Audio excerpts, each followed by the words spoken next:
Check में experts के लिए गुड क्वालिटी सॉल्यूशन देना बहुत ही इंपॉर्टेंट है यदि आपका CFE स्कोर मेंटेन नहीं है। Correct solutions.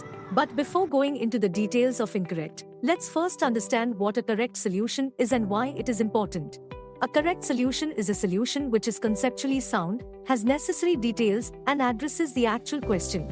Providing a correct solution helps students learn concepts and makes them academically strong.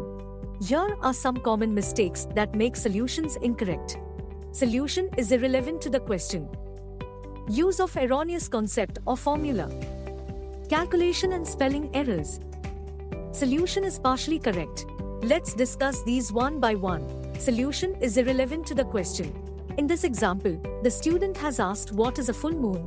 But in the solution, the expert has written the different phases of the moon, which is not relevant to the question.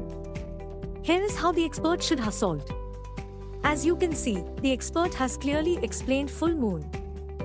This solution is relevant to the question.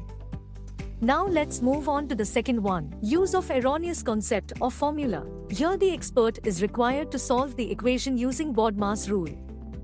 But in the solution the expert has not followed the BODMAS rule and hence his solution is incorrect. Here is the correct approach for solving this question.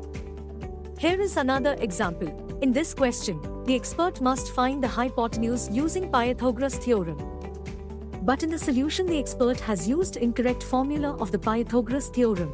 Expert has taken perpendicular square equals to hypotenuse square plus base square, which is an incorrect formula.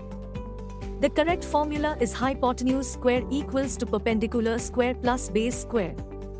Let's see the solution using the correct formula. It's time to move to the next category, calculation and spelling errors. In this example, the expert is required to find the value of n and then he must calculate 3 raised to the power n minus 2. The expert has calculated the solution incorrectly because of a silly calculation mistake. Now we move to the last category. Solution is partially correct. In this example, the student has asked about the business cycle along with the different stages of the business cycle. In the first part of the solution, the expert has briefly defined the business cycle. However, in the second part, the stages of business cycle are not correct. So this solution becomes partially correct. Here is the correct solution.